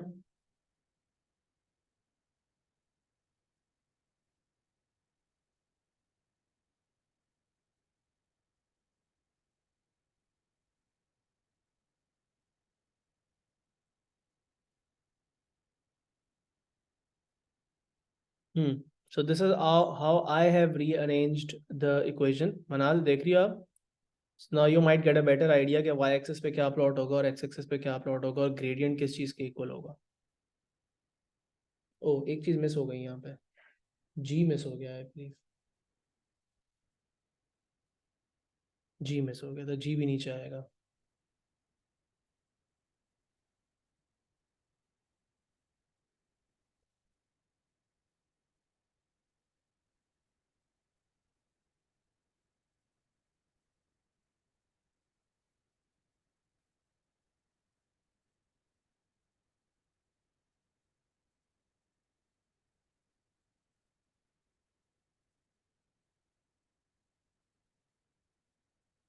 How do you know what's why? I mean, you know what's why by first deciding कि which one is the dependent variable and which one is the independent variable. That is the first step, right? So जो भी आपका dependent variable होता है वो किसी ना किसी फॉर्म में, जरूरी नहीं कि एग्जैक्ट उसी फॉर्म में जो है वो सब्जेक्ट बनाया जाएगा, बल्कि उसका क्यूब भी हो सकता है, उसका क्यूब रूट भी हो सकता है, उसका स्क्वायर भी हो सकता है, उसका रेसिप्रोकल भी हो सकता है, उसका अंडर रूट भी हो सकता है, उसका लॉग भी हो सकता है, उसका ln भी हो सकता है, कुछ भी हो सकता है। अंडरस्टूड? बट पहले डिसाइड करना है कि what is the independent and what is the dependent variable. Dependent variable is always your y in some form or another. Okay, एक रिस्पॉन्स मुझे मिला है, मैं चेक करके बता रहा हूँ। ठीक है, ओके मनाल, आपका इंडिपेंडेंट वेरिएबल ठीक है, डिपेंडेंट वेरिएबल आपका ठीक है, जबरदस्त। कांस्टेंट वेरिएबल भी बिल्कुल सही आइडेंटिफाई किया है। सो फॉर एग्जांपल यहाँ पे आप ये भी कह सकते थे के या जी कांस्टेंट होंगे, लेकिन के या जी कांस्टेंट आप थोड़ी कर रहे हो, जी तो कांस्टेंट ही है ना, वो तो अल्लाह ताला ने कांस्टेंट रखा है, आपकी थोड़ी मर्जी है कि जी की वैल्यू क्या होगी। So you can't change that. अच्छा, method of data collection, use a metre rule to measure. आपने गलती से हीट हाइट हाइट को हीट लिख दिया, but anyways I understand. And micrometer to measure the radius of different balls. अच्छा, अब देखो मनाल, इस बात को समझो, आपने लिखा micrometer to measure the radius. ये जो रेडियस है वो डायरेक्टली नहीं आता, माइक्रोमीटर बॉल का डायमीटर मेजर कर सकता है, ठीक है ना, और डायमीटर को 2 से डिवाइड करके रेडियस आता है। So that is something that you will have to correct. In fact हो सकता है कि आपको वो बात लिखने के एडिशनल डिटेल से मार्क्स मिल जाए। सो इवन आप अगर कॉमन सेंस भी फॉलो कर रहे हो ना और एक लॉजिकल स्टेप्स बता रहे हो, तो ऑटोमेटिकली एडिशनल डिटेल से मार्क्स मिलना शुरू हो जाते हैं, because you are thinking about things, you are thinking about every step in detail. Very the radius by using different balls, perfect, सही है। Use meter rule to measure height, अच्छा वो बात ऊपर लिखी हुई है, दोबारा रिपीट होगी, बट एनीवेज ठीक है। अच्छा, डायग्राम आपने नहीं बनाया, डायग्राम मुझे देखना है यहाँ पर, बिकॉज मेथड मीटर रूल किस तरह वर्टिकल रखा हुआ है, मीटर रूल किस चीज के साथ अटैच्ड है, कहाँ पे मीटर रूल आएगा, बॉल जो है क्या वो वैसे ही खाली हवा में होगी या उसके इर्द गिर्द कुछ होगा या नहीं। टेबल नहीं बनाना आपने टाइम, टेबल नहीं नेसेसरी होता, टेबल रिक्वायरमेंट नहीं है क्वेश्चन की। There is no values that you have to find and there is no table that you have to make, ठीक है। अच्छा, उसके बाद एडिशनल डिटेल में क्या लिखा है आपने, stay a distance away so the ball doesn't fall on student. Okay, plastic की बॉल है, so I don't think that would be much of a problem, क्योंकि प्लास्टिक की बॉल है, बट स्टिल आप कह सकते हो कि हाँ, आप जो हो वो let's say what do you call it, थोड़ा सा अपना डिस्टेंस रख लो या शील्ड रख लो सामने। एक और चीज आप ये चेक कर सकते हो कि before you start the experiment, एक और आपको मार्किंग स्कीम में पॉइंट बना ले, इस बात को गौर से सुनना कि एक्सपेरिमेंट्स में एडिशनल डिटेल के अंदर अक्सर मार्किंग स्कीम में आपको एक चीज नजर आएगी कि एक्सपेरिमेंट परफॉर्म करने से पहले कुछ एक्सपेरिमेंटल वैल्यूज ली जाती हैं, कुछ ऐसी ट्रायल किए जाते हैं, like before taking the actual reading आप क्या करते हो, ट्रायल करते हो। सो अब आपको बॉल जो है वो डिफरेंट डिफरेंट मटेरियल्स की चेक करनी पड़ेगी। फॉर एग्जाम्पल आपने बॉल को रखा जेट ऑफ एयर के ऊपर, और वो बॉल इतनी लाइट वेट है कि वो जाकर ऊपर छत से लग गई, obviously there is no point doing the experiment with that ball. तो अब either the ball is too lightweight or maybe the air blower is blowing too much air, so या तो आपको पावर एडजस्ट करनी पड़ेगी, राइट, या फिर आपको बॉल का जो डिफरेंट मटेरियल है वो लेकर आना पड़ेगा। So you before you actually do the start doing taking the readings and start performing experiment, पहले आप ट्रायल करते हो कि कितनी मोटर की पावर रखनी चाहिए, या कितना जो है वो बॉल का कौन सा मटेरियल यूज होना चाहिए फॉर एग्जांपल। तो ये भी एडिशनल डिटेल में मार्क्स मिलते हैं इस बात को लिखने के कि एक्सपेरिमेंट परफॉर्म करने से पहले सेंसिबल वैल्यूज का सेंस बनाने के लिए एक दो ट्रायल एक्सपेरिमेंट किया जाए, ताकि आप मोटर की पावर एडजस्ट कर सको। समझ में आ रही है, या आप बॉल का वो डिसाइड कर सको, मटेरियल डिसाइड कर सको कि कितने वेट की बॉल होनी चाहिए। अच्छा, उसके बाद आपके पास लिखा हुआ है repeat the measurements of height taken for each radius of the ball, ठीक है, इसको इस तरह लिख देना, repeat the measurements of height taken and get average, but you have to just add one phrase in between कि हर height को major करो 2 दफा for every single radius of the ball, ठीक है। and then what you will do is कि उन दोनों Heights की फिर एवरेज ले लोगे, तो फिर वो जो एवरेज होगी वो हमारा r वर्सेस h का ग्राफ बनता जाएगा। use the clamp to attach the meter rule and plastic guides around the ball, right, and this should be visible in the diagram, make sure that you show it in the diagram कि diagram में stand और clamp बना हुआ है और ball के around जो है वो प्लास्टिक का एक पाइप है, so that the ball is not going left and right. Radius के साइजेस, अब रेडियस के साइजेस हर जगह पे ये देना जरूरी नहीं होता। अच्छा, इस पॉइंट को मैं जरा क्लियर कर दूं, ये वाला जो पॉइंट है ना, ये वाला जो पॉइंट है range of sensible values, I mean, it's applicable in some places, and in some places you can't really be sure कि ये आपको रेडियस के साइजेस देने चाहिए या नहीं, बिकॉज यहाँ पे हो ये रहा है, मसला सारा ये है कि we have no idea how this experiment is going to go until we actually start doing it. तो बॉल के यहाँ पे रेडियस के साइजेस में दे भी दूं तो मतलब वो उसके कोई मार्क्स डिडक्ट नहीं करेंगे, but then they might not give the marks for it. I check the marking scheme अगर ये वहाँ पे बात मेंशन्ड है या नहीं। अब आपने रेडियस के साइजेस दिए for example 0.5 1 1.5 centimetre, the values do seem sensible. जैसे आप you can assume that you are going to do this experiment with let's say the balls which are similar to the size of a golf ball, या जो आपकी table tennis वाली ball होती है उतने size की तो बॉल होगी ना मिनिमम या मैक्सिमम साइज की। अच्छा, उसके बाद है मेथड्स ऑफ डेटा एनालिसिस। तो आपने अपनी इक्वेशन को रीअरेंज किया है और इक्वेशन में एच को सब्जेक्ट बनाया है, 3/4 है, पी के है अपॉन पाई जी है। पाई डिनोमिनेटर में आएगा, ओके मैंने गलत किया है यहाँ पे, पाई नीचे आएगा, सही कह रही हो आप, पाई नीचे आ जाएगा, ठीक है ठीक है ठीक है, गुड। 3p के ऊपर आएगा,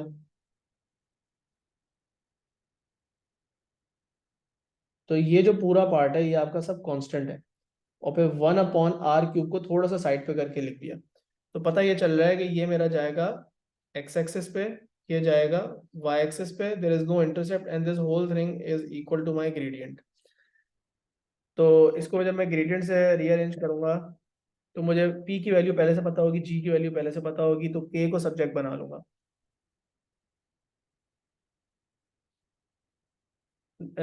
If the graph is a straight line, you have to write through 0,0 मनाल। 0,0 क्यों लिखेंगे? क्योंकि इसका इंटरसेप्ट नहीं है, तो आप लिखोगे कि 0,0 से पास करेगा। Okay, so if there is a straight line passing through 0,0 then the relationship is valid। उसके बाद आप ये लिखोगे द डायरेक्टली प्रोपोर्शनल को मेंशन मत करो। डायरेक्टली प्रोपोर्शनल को इसलिए मेंशन मत करो क्योंकि r और h डायरेक्टली प्रोपोर्शनल नहीं है, बल्कि 1/r³ और h डायरेक्टली प्रोपोर्शनल है, और यू कैन से कि r³ और h इनवर्सली प्रोपोर्शनल है। तो वो आप मेंशन ना करो उस बात को, बस छोड़ दो। बस जो एक सेट सेंटेंस आपको दिया हुआ ना उसी को लिखो। बस सिर्फ ये डिसाइड करना होगा आपको कि 0,0 से पास करेगा या नहीं। इस केस में करेगा 0,0 से pass because there is no intercept. Gradient will give 3pk upon 4 pi g. Now what you have written over here, you should actually go ahead and rearrange this formula and make k your subject. समझ में आ रही है ना? So what I am saying here is कि आपका k ये जो है आपका ये है ना expression, gradient equals 3pk upon 4 pi g। k को फाइंड आउट करना है तो k को सब्जेक्ट बना के अपनी एक्सप्रेशन में लिखो, तो हो जाएगा gradient into 4 pi g upon 3p। You'll write your answer like this। समझ गए? तो आपको फीडबैक दे दिया मैंने सारा, होपफुली सारी बातें समझ में आ गई होंगी। एक चीज तुमने और भी भेजी है, डायग्राम भेजा है। क्लैंप को थोड़ा सा और बेहतर करके बना सकती हो। क्लैंप की तस्वीर देख लो बेटा गूगल करके कि क्लैंप कैसे बनाया जाता है। प्लास्टिक पाइप सही बने हुए हैं, और बॉल का रेडियस अगर यहाँ पे मेजर कर दो तो बहुत बेहतर होगा। हाइट को मेजर कर दो, मतलब रेडियस को बना के लेबल कर दो, जैसे मैंने डायग्राम पे रेडियस बनाया हुआ ना बॉल के सेंटर से कोने तक, वो बना दो। बाकी सब चीज़ें ओके हैं, लाइक देयर फाइन। इतना कोई इस डायग्राम के एक्सपेरिमेंट में बहुत ज़्यादा कोई डिटेल की रिक्वायरमेंट थी नहीं, तो ये बिल्कुल सही है। ठीक है, अच्छा। और मुझे अभी तक किसी ने भेजा नहीं है, but I am still going to wait for 5 minutes to see कि who sends me there work so I can give them feedback.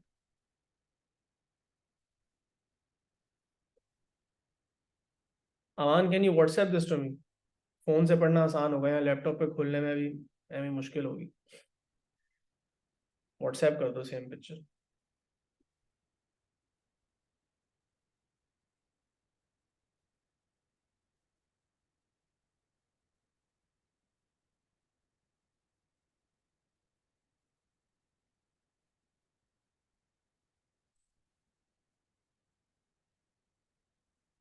Not really हो math, how to measure the radius, इसको डायग्राम में दिखाने की इतनी कोई तुक नहीं बनती, because it's enough to say that you will use a micrometer to measure the radius और a vernier caliper to measure the radius. Like you will measure the diameter and then you will do d/2 to find out the radius. बस ये बात लिख दो। Radius की measurement diagram में show करना कोई एज सच उसका कोई फायदा नहीं है। because everyone knows what a micrometer or a vernier caliper looks like and how to use it. अच्छा, अब अमान मैं तुम्हारा पढ़ रहा हूँ आंसर, ठीक है? 2 पेज पे, ओके लेट मी सी, कौन सा पेज पहले है? Independent variable R, dependent variable H, constant variable power of the motor, ठीक है? Diagram, again just make your clamp a little better. अभी आई नो जल्दी में बनाया होगा, बट थोड़ा सा जो है वो इसको बेहतर किया जा सकता है। बाकी बॉल के अराउंड तुमने प्लास्टिक का पाइप बनाना है, पाइप लिख दो, pipe. Air blower, height label की हुई है, बॉल का रेडियस लेबल कर दो, सैंड की ट्रे बनाई हुई है, ओके, बट सैंड की ट्रे क्यों बनाई हुई है इसका आगे मेंशन होना चाहिए प्रोसीजर में। So to find the radius we will first find the diameter of the ball with what? This can be done using a rope around the ball. The rope's diameter will be measured by a ruler. बेटा ये आप जब रोप ball के around कोई रस्सी या रोप बांधोगे ना अमान, तो आपके पास बॉल का सर्कमफेरेंस आएगा, ठीक है मनाल? ओके। अच्छा अमान मेरी बात सुनो, आपने लिखा है you will wrap a rope around the ball. When you do that you are not measuring the diameter. Diameter क्या होता है बॉल का? डायमीटर ये होता है, जब आप बॉल के अराउंड कोई चीज ऐसे रैप अराउंड करो, what you are finding is the circumference, you are not finding out the diameter. तो सर्कमफेरेंस को तो फिर आप या तो 2πr से इक्वेट करो ना। तो आप बोलोगे मैं बॉल के अराउंड सर्कमफेरेंस ले रहा हूँ, बॉल को ये थ्रेड लूंगा, थ्रेड को सीधा करके यहाँ से यहाँ मेजर करूंगा कि कितनी लेंथ आ रही है, ये सर्कमफेरेंस जो है, फिर इसको मैं 2πr से इक्वेट करूंगा। तो या तो ये लिखो फिर, वरना फिर सिंपली इसको ओवर कॉम्प्लिकेट करने की जरूरत ही नहीं है, जिससे यार use a micrometer or vernier caliper to find the diameter and divided by 2 to find out the radius, ठीक है? तो इसको ओवर कॉम्प्लिकेट मत करो। अच्छा आगे चलते हैं। To find H we will use ruler, जिसको वर्टिकल रखना चाहिए, ये बात मेंशन करें प्लीज। एडिशनल डिटेल में आएगी बात, लेकिन make sure that the ruler is vertical. And then how will you keep it vertical? Ruler को वर्टिकल रखना एक बहुत इंपॉर्टेंट चीज होती है हर एक्सपेरिमेंट में जहां भी वर्टिकल हाइट मेजर की जाती है। So really really focus on that कि इसको वर्टिकल रखना है। अच्छा, मोशन ऑफ द बॉल, हमें बॉल की मोशन तो चाहिए ही नहीं, स्लो मोशन में आप रखोगे to find the value of H. तो आप ये कर सकते हो हाँ, कि स्लो मोशन में वीडियो बनाओ, तो क्योंकि बॉल थोड़ा बहुत ऊपर नीचे शायद ऑसिलेट कर रही हो और बॉल बिल्कुल स्टिल ना हो, तो वीडियो कैमरा से स्लो मोशन वीडियो बना के आप बॉल की सबसे मैक्सिमम वो हाइट कहाँ पे ऊपर तक जाती है और सबसे नीचे कहाँ तक जाती है बॉल, क्योंकि बॉल अगर थोड़ा थोड़ा वाइब्रेट कर रही है अप एंड डाउन, ठीक है? तो स्लो मोशन से बॉल की सबसे ऊपर और सबसे नीचे की हाइट मेजर करके उसका एवरेज निकाला जा सकता है कि बॉल रफली यहाँ पे, ये बात यहाँ पे की जा सकती है। So you had the right idea, but उसकी एग्जीक्यूशन तुमने जो यहाँ लिखा है वो सही नहीं है, ठीक है? मतलब बिल्कुल रैंडमली बस स्लो मोशन मेंशन कर दिया, बट उसकी डिटेल में नहीं गए कि क्या क्यों मैं स्लो मोशन यूज कर रहा हूँ। तो यू माइट मेंशन कि बॉल वाइब्रेट कर रही है, बॉल ऑसिलेट कर रही है, इसलिए मैं जो है वो बॉल की मैक्सिमम और मिनिमम हाइट लेके उसकी एवरेज ले रहा हूँ, ठीक है? अच्छा, sand box to find plastic ball from the bounce, ठीक है? तो आपने जो है वो सैंड बॉक्स इसलिए रखा है, वैसे यूजली सैंड बॉक्स को इसलिए रखा जाता है हाँ कि बॉल जो वो नीचे करके बाउंस ना करे, और ठीक है। अब देखते हैं मार्किंग स्कीम में अप्लाई होगा या नहीं। यूजुअली वो सैंड बॉक्स, वैसे मैं बता दूं, उन जगहों पे यूज होता है जहाँ पे कोई हैवी चीज के गिरने का चांस होता है। हैवी चीज होती है ना, जमीन पे गिरती है, फिर आपको लग सकती है रिफ्लेक्ट होके जमीन से बाउंस करके, तो चोट लगने का चांस होता है। प्लास्टिक की ball you might know is not that dangerous, तो हो सकता है यहाँ पे मार्किंग स्कीम में ना मेंशन हो। I still open the marking scheme in a minute. उसके बाद है to get accurate value of R take, क्या लिखा हुआ है, सेवरल रीडिंग्स एंड देन उसका फिर, ठीक है। तो आर को आप डिफरेंट एंगल्स से, बेसिकली डायमीटर को डिफरेंट एंगल से लोगे वर्नियर कैलिपर की। तो बेसिकली क्या होता है कि आप बॉल का जब डायमीटर लेते हो, आप बॉल को यहाँ और यहाँ से ग्रिप करते हो, फिर उसके बाद आप बॉल को यहाँ और यहाँ से भी ग्रिप करके देख लो, दो अलग अलग डायमीटर लेके उनकी एवरेज ले लो, ये किया जा सकता है। अच्छा, उसके बाद क्या कर रहे हैं हम, आप इक्वेशन को रीअरेंज कर रहे हैं और आपने के का बता दिया कि के कैसे फाइंड आउट होगा। तो आपने लिखा k is equal to gradient multiply by 4π upon g लिखा है तुमने, लेकिन बट मेरे ख्याल से कि 4π जी है, न्यूमरेटर में जी भी 4π इंटू जी है और अपॉन 3p आएगा। देख लेना थोड़ी बहुत कहीं मिस्टेक ना हो इसमें, इक्वेशन की रीअरेंजिंग में चेक कर लेना, मैंने वर्किंग की हुई सामने, उससे कंपेयर कर लो। Plot a graph of r against h, no you not plot a graph of r against h, आपने अपनी इक्वेशन रीअरेंज की हुई है, आप ग्राफ प्लॉट करोगे अमान, सुन लो और बाकी सारे भी सुन लो, h on the y axis 1/r³ on the x axis. सुन ली ये बात अमान? आपने इक्वेशन रीअरेंज ही क्यों की है? ताकि आपको समझ में आया कि वाई एक्सिस पे क्या जाएगा, एच जाएगा, और एक्स एक्सिस पे क्या आएगा, 1/r³ जाएगा एक्स एक्सिस पे। ओके है ना, समझ में आ गई बात? हाँ, रिलेशनशिप में valid straight line passing through origin, और फिर आपने बता दिया कि के को कैसे ऑब्टेन करूंगा, आपने एक्सप्रेशन को बता दिया, ठीक है। तो भाई 2 लोगों ने मुझे भेजा, उनका मैंने चेक भी कर दिया, और तो मुझे कोई रिसीव नहीं हुआ है responses, but let's just go through the marking scheme and understand कि हो सकता है मैंने भी कोई पॉइंट मिस किया हो अभी आप लोगों को फीडबैक देते हुए, तो उसको देख लेते हैं। R is the independent variable, h is the dependent variable, और vary r and measure h, इस तरह लिख सकते हैं। पी को कांस्टेंट रखना है। Now what about G and what about K? You can't mention them because they already said कि K is a constant and you don't know what K is, so how will you keep it constant? So K के बारे में आप कोई जिक्र नहीं कर सकते। G, what about G? भाई G on Earth is 9.81, so what do you have to do with keeping it constant? ये तो naturally constant ही है, you can't do anything about it. Method of data collection, diagram के अंदर वो कह रहे हैं कि एयर ब्लोअर लेबल्ड होना चाहिए, बॉल लेबल्ड होनी चाहिए, और बिल्कुल वर्टिकली अबव द ब्लोअर होनी चाहिए। Okay that's fine, you have all done that, ये तो कॉमन सेंस है। वर्टिकल रूल होना चाहिए, देखो रूलर वर्टिकल होना चाहिए, और बस यही 3 चीजें, मतलब लिटरली आपने जो इस डायग्राम में ऐड करना था वो सिर्फ एक रूलर ऐड करना था, बट वो एडिशनल डिटेल में लिखा हुआ होगा कि ये जो रूलर है। अच्छा, इसके बाद आगे circuit diagram to determine p. Okay, so ये वाली बातें तो हमने बात जिक्र ही नहीं किया इनका, और इनके एक्चुअली में यहाँ पे मार्क्स थे। सर्किट डायग्राम पी को डिटरमिन करने के एडिशनल डिटेल में नहीं डाले उन्होंने मार्क्स, बल्कि आपको ये एक्चुअली ये कंपलसरी मार्क्स हैं, तो ये ना किया तो मार्क्स कट जाएंगे। पी जो है पावर ऑफ द मोटर, क्योंकि आपको पता तो करनी है ना, देखो सिंपल सी बात है, you have to find out the value of K, आपको के ढूंढना है। जी आपको पता है 9.8 है, ग्रेडियंट आप ग्राफ से निकाल लोगे, बट पी, सो इस बात को इस तरह समझो कि आपको के निकालना है, और के के लिए पी पता होना जरूरी है। तो कैसे आएगा पी, इसका मतलब ये बताना मैंडेटरी हो गया। So what you will do is, power को कैसे मेजर करना है, ऑब्वियसली यू नो कि आपकी ये मोटर है, मोटर के साथ ये एमीटर लगा हुआ है, ये वोल्टमीटर लगा हुआ है, और ये आप बैटरी लगा लो, और ये हो गया आपका वोल्टमीटर। और एमीटर से जो रीडिंग आएगी, वोल्टमीटर और एमीटर से जो रीडिंग आएगी, उससे आप पावर कैसे निकालोगे, P is equal to VI से पावर निकालोगे। Do you understand? सो उन्होंने बोला सर्किट डायग्राम चाहिए पी डिटरमिन करने के लिए, वोल्टमीटर एमीटर होना चाहिए, पावर सप्लाई होनी चाहिए, या तो फिर डायरेक्ट एक चीज होती है वॉट मीटर, वो डायरेक्ट आपको पावर दे देती है, लेकिन आपको पता है कि यार P is equal to VI होता है और वोल्टेज और करंट को मल्टीप्लाई करते हैं, तो आप ये दिखाओ करके, ठीक है। Use of micrometer to measure the diameter of the ball, देखो डायमीटर का वर्ड लिखा हुआ है, रेडियस लिखोगे तो मार्क्स नहीं मिलेंगे, और फिर जब D/2 is equal to R करोगे तो वो एडिशनल डिटेल में लिखा हुआ होगा।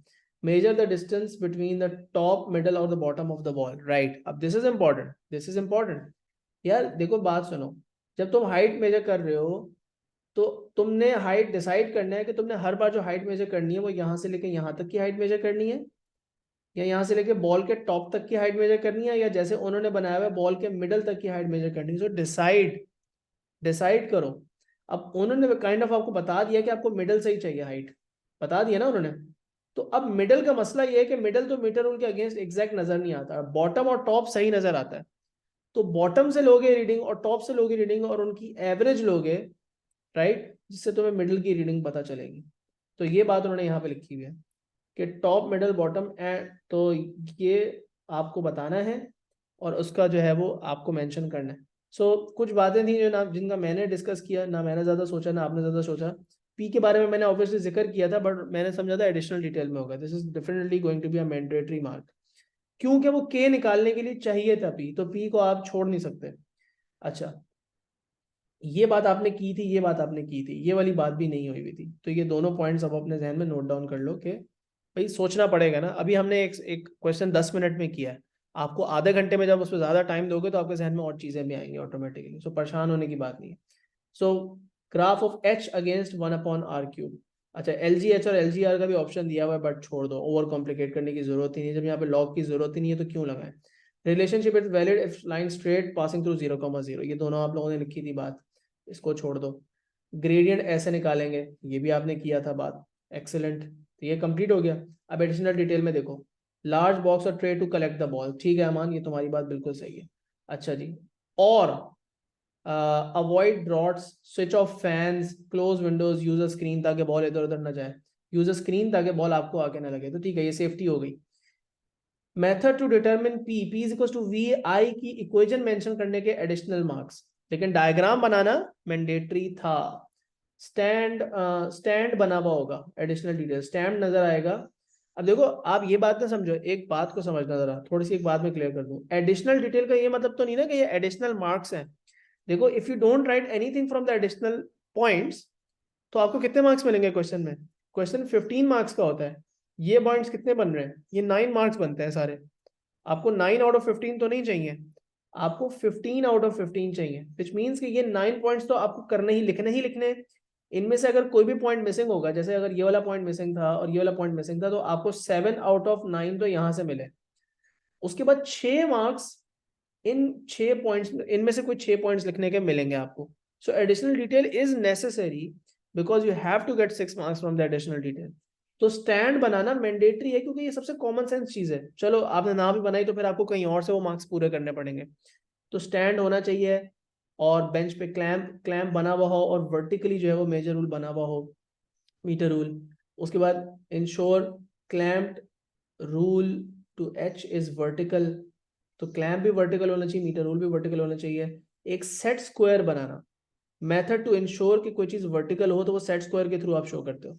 तो इसका तरीका क्या होता है, जब मैं यहाँ पे बनाता हूँ स्टैंड,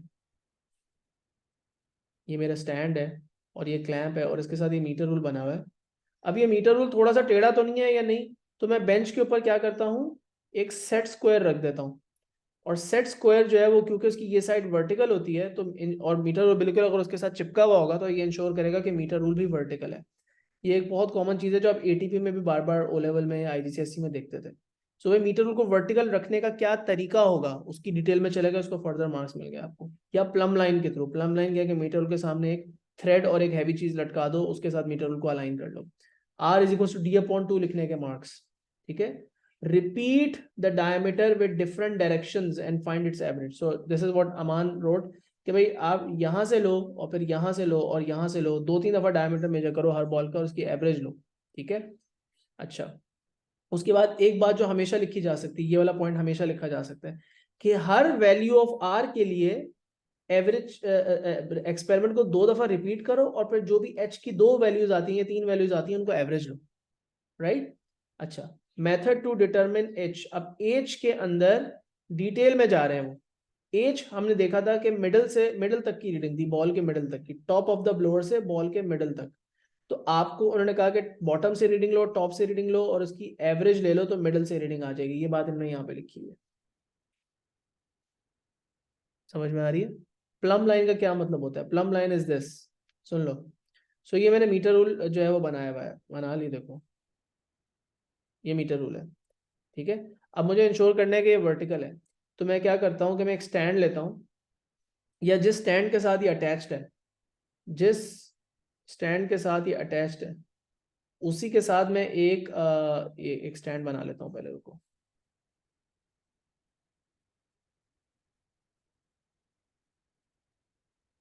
ओके, इसी स्टैंड के साथ मैं क्या करूंगा, एक थ्रेड बांध दूंगा। I drop a thread down over here, और उस थ्रेड के साथ एक मेटल की बॉल अटैच कर दूंगा। Now I know for sure कि ये जो बॉल है, ये जो प्लम लाइन है, this thing is called a plumb line. This is going to remain absolutely vertical. Now when I bring my meter rule close to it, I can see के यार अगर ये इनके बीच में डिस्टेंस चेंज नहीं हो रहा, या ये बेसिक मेरी प्लम लाइन अगर मीटर रूल के बिल्कुल सामने हैंग हुई है, तो I can now compare the two to ensure that my meter rule is also vertical, right. अब देखो क्लियरली मुझे नजर आ जाएगा, अगर मेरा मीटर रूल वर्टिकल नहीं होगा, मेरा मीटर रूल इस तरह का होगा,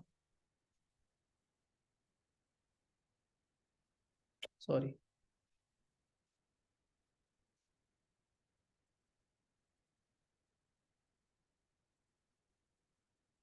अब अगर मीटर मीटर तो मीटर रूल थोड़ा सा टेढ़ा होगा, तो मुझे पता चल रहा है इधर करीब है और इधर दूर है, so I can clearly see कि मेरा मीटर रूल दूर जा रहा है, तो मीटर रूल वर्टिकल नहीं है। समझ में आ गई बात? करेक्ट? तो ये प्लम लाइन होती है। अच्छा जी, उसके बाद वीडियो कैमरा वाली बात, wait for the ball to become stationary. Okay, तो बॉल आपकी आई नो जैसे आप मोटर ऑन करोगे तो बॉल फौरन तो स्टेशनरी नहीं हो जाएगी, बॉल थोड़ा ऊपर नीचे ऑसिलेट करेगी, उसको कोशिश करोगे जितना वो स्टिल हो सकती है उसके बाद रीडिंग लो। वीडियो कैमरा वाली बात अमान जो तुमने लिखी थी वो देख लो। वीडियो कैमरा शोन शोन जो डायग्राम में शो किया हुआ, फिर एलिवेटेड बॉल, मतलब कि जब जहां पे आप बॉल बना रहे हो, जहाँ पे बॉल बनाओगे अपने डायग्राम में, उसके सामने वीडियो कैमरा बना हुआ होना चाहिए। वीडियो कैमरा यहाँ पे बना हुआ होना चाहिए। और क्या लिखा हुआ है वीडियो कैमरा के यूज के बारे में? And description of play back frame by frame और स्लो मोशन। बट अगेन इसके आई थिंक फर्दर भी लिखना चाहिए कि स्लो मोशन में हम क्यों देख रहे हैं, because the ball is going to be slightly vibrating up and down, so we need to look at what the maximum height is obtained by the ball and what is the minimum height obtained by the ball, and then we can take the average of that। ठीक है, तो देखो अब ये तो एक question है, और आप पास पेपर खोलोगे तो पता नहीं कितने सारे पास पेपर्स हैं, 50 से ऊपर पास पेपर्स हैं which you can look at and do the practice, but उसमें इंतहाई रैंडम और डिफरेंट डिफरेंट एक्सपेरिमेंट्स आएंगे, यू कांट प्रेडिक्ट कि किस टाइप का एक्सपेरिमेंट है। तो to become familiar with all the apparatus जो मैंने आपको बताया, वो बुक के प्रैक्टिकल सेशंस जो है, वो प्रैक्टिकल वाले जो पार्ट्स हैं उनको गो थ्रू करना, ठीक है, और डिफरेंट क्वेश्चंस जो है वो उनको देखो, और फिर अपना आंसर पहले लिखो इस टेम्पलेट के मुताबिक, और फिर उसके बाद अपना जो क्या नाम है यार, इसके अंदर मैं एक पॉइंट और ऐड कर दूं, let me just add one more point over here, because मुझे वो पी वाली जो भी बात पता लगी है, तो आई थॉट के I think we should really mention how to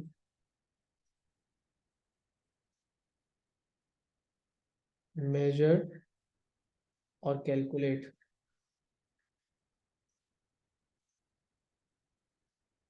any other required constant। अब इसमें required का वर्ड इंपॉर्टेंट है कि ये क्यों, ये required वाला क्यों लिख रहा हूँ। सो इंपॉर्टेंट थिंग है कि इसमें P रिक्वायर्ड था, G के लिए कोई रिक्वायरमेंट नहीं थी ऐसे, बिकॉज G आपको ऑलरेडी पता था। तो यहाँ पे P आपको पता करना जरूरी था इन ऑर्डर टू, बिकॉज मुझे कैसे पता लगा कि ये जरूरी है, because when I made this the subject, when I made K the subject of my formula, I realized कि P जब तक मुझे नहीं पता होगा I can't find out the value of K। So P जो है उसको भी मेरे ख्याल से अपने इसमें डाल दो, ताकि उसकी भी डिटेल आप ऐड कर सको। इसके अंदर आप जितनी डिटेल में जाओगे एडिशनल डिटेल में पॉइंट्स आते जाएंगे, लेकिन इसको समझ लो कि मैंडेटरी ही समझ लो एक तरह से। सो आपके एक्सपेरिमेंट में A B C D कोई भी अलग से लेटर, अलग से वेरिएबल आ रहा है जो कि जिसके बारे में कोई स्पेशली जिक्र नहीं हुआ हुआ, लेकिन वो ये वाला जो कांस्टेंट है जिसको आपने कांस्टेंट रखना है, उसको कैसे डिटरमिन करना है, वो आप जो है उसका एपरेटस में जो है एडिशनल पॉइंट ऐड कर दो। बाकी सारी चीज़ें आपकी पहले से डिस्कस हो चुकी। सो भाई do as many papers as you can using this template and then check your answer against the marking scheme, and then क्या कहते हैं, just practice practice practice practice and hopefully you will keep getting better at it. ठीक है, तो target यही करो कि full marks, आपका 15 मार्क का क्वेश्चन है, आप 17-18 पॉइंट्स लिखो पूरे, ठीक है, और फिर उसके बाद देखो कि होपफुली आपको 15 मिल ही जाएंगे। क्वेश्चन 2 जो है वो अगली क्लास से हम उसकी गाइडेंस स्टार्ट करेंगे, और क्वेश्चन 2 के लिए भी हमें तकरीबन मिनिमम भी 3 से 4 क्लासेस की तो ज़रूरत होगी, ठीक है, पर होपफुली वो जल्दी हो जाएगा थोड़ा सा। चल, अल्लाह हाफिज़।